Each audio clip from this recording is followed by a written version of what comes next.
Chapitre 5. Entretien de Jésus avec l'Essénien Élioud à Nazareth. Il était tard quand Jésus arriva avec ses 5 disciples devant Nazareth, qui n'était cependant qu'à une petite lieue des habitations des bergers. Nazareth avait 5 portes. À un quart d'heure à peine s'élevait une montagne escarpée, d'où les Nazaréens précipitaient souvent des criminels, et d'où plus tard ils voulurent précipiter Jésus. Au pied de sa montagne se trouvaient quelques cabanes. C'est là que Jésus ordonna à ses disciples de se chercher un logement. Quant à lui, il se retira dans l'une d'elles pour y passer la nuit. Ils furent accueillis par les habitants, qui leur donnèrent à chacun un morceau de pain et de l'eau pour se laver les pieds. C'étaient des Esséniens, amis de la Sainte Famille. Ils demeuraient là sous des voûtes et de vieux murs en ruine, au milieu de petits jardins. Il y avait des hommes et quelques femmes, vivant séparés dans le célibat. Les hommes portaient de longs vêtements blancs et les femmes des manteaux. Ils avaient autrefois résidé dans la vallée de Zébulon, près du château d'Hérode, et ils étaient venus dans ce lieu par amitié pour la Sainte Famille. L'Essénien auquel Jésus demanda l'hospitalité était le fils d'un frère de Zacharie et se nommait Élioud. C'était un vieillard à longue barbe, veuf, et menant une vie très retirée avec sa fille, qui prenait soin de lui. Il fréquentait la synagogue de Nazareth. Comme ils étaient très attachés à la Sainte Famille, Marie, lors de son départ, leur avait confié la garde de sa maison. Le lendemain matin, les 5 disciples se rendirent à Nazareth pour visiter leurs parents et leurs amis, mais le Sauveur resta avec son hôte. Ils prièrent ensemble et eurent des entretiens très intimes. Élioud, homme simple et pieux, était initié à plusieurs mystères. Je vis la Sainte Vierge et Marie, fille de Cléophas. Elles vinrent dès le matin trouver Jésus. Le Sauveur tendit la main à sa mère. Il était toujours très affectueux envers elle, mais en même temps, il se montrait grave et calme. Marie était remplie d'inquiétude.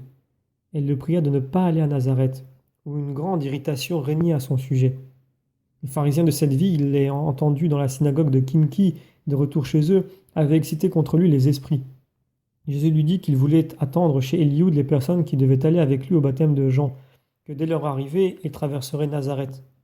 Ce jour-là, il s'entretint longuement avec Marie qui revint 2 ou 3 fois.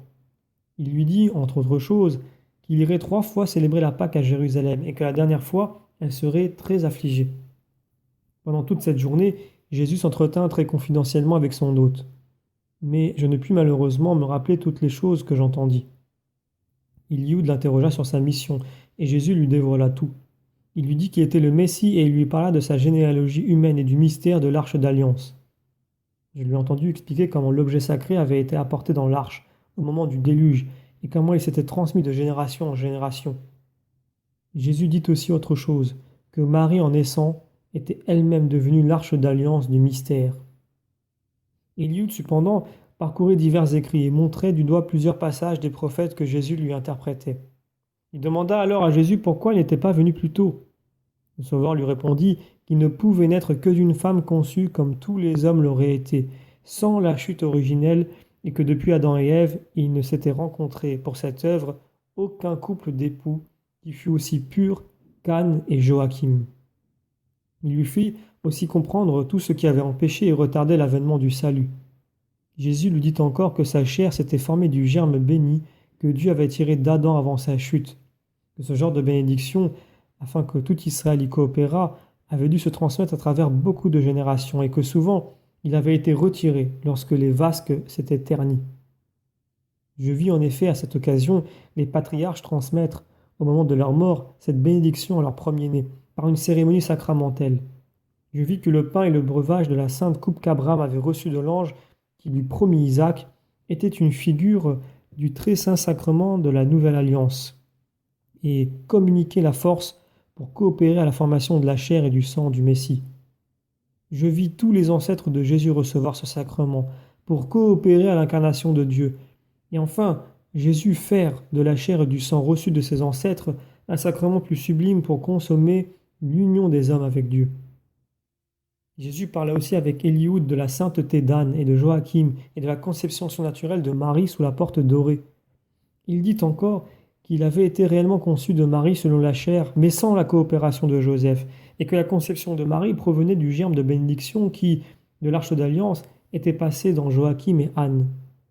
Il dit enfin que, pour racheter les hommes, il avait été envoyé avec toute la faiblesse de la créature humaine, qu'il éprouvait tout ce qui lui était propre, que, comme le serpent de Moïse dans le désert, il serait élevé sur la montagne du Calvaire, où le corps d'Adam avait été enseveli, et que, par l'ingratitude des hommes, il aurait beaucoup de souffrances à endurer.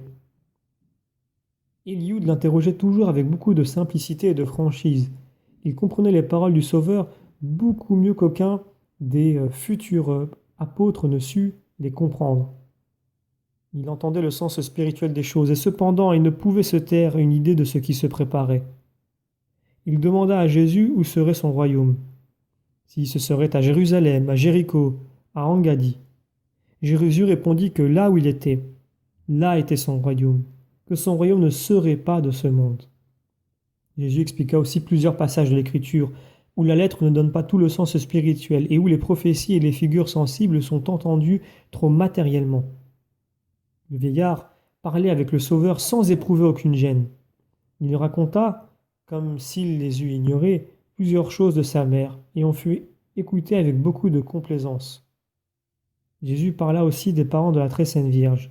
Il dit qu'aucune femme n'avait été plus chaste que sainte Anne, et que, si elle s'était remariée 2 fois après la mort de Joachim, elle l'avait fait par un ordre de Dieu, cette souche devant produire un nombre déterminé de rejetons.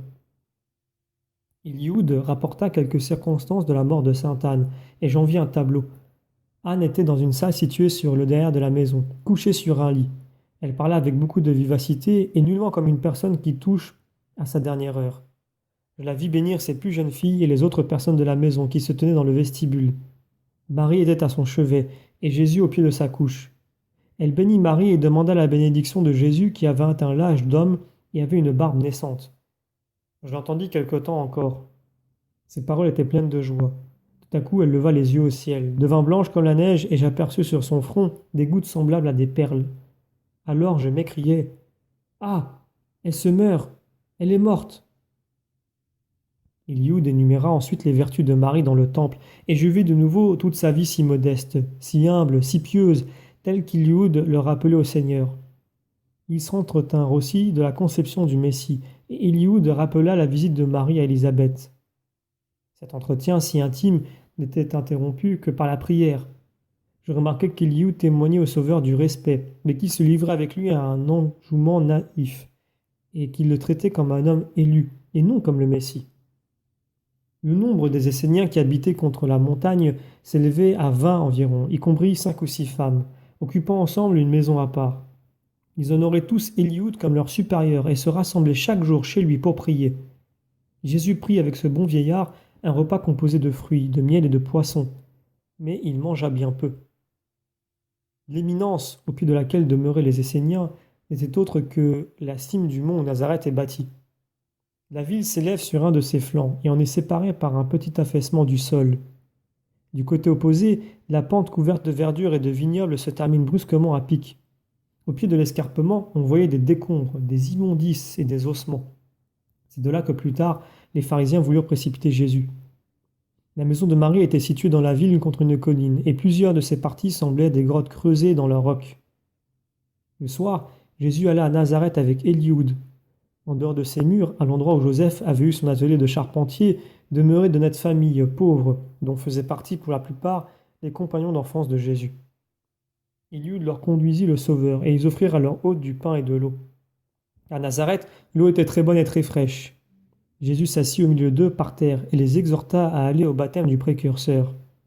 Ils étaient un peu timides avec lui, qu'autrefois ils regardaient comme leurs pareils. C'est que maintenant il leur était amené avec de grands égards par le vénérable Eliud, près duquel tous cherchaient des conseils et des consolations. Eux aussi avaient entendu parler du Messie, mais ils ne pouvaient s'imaginer que ce fût Jésus.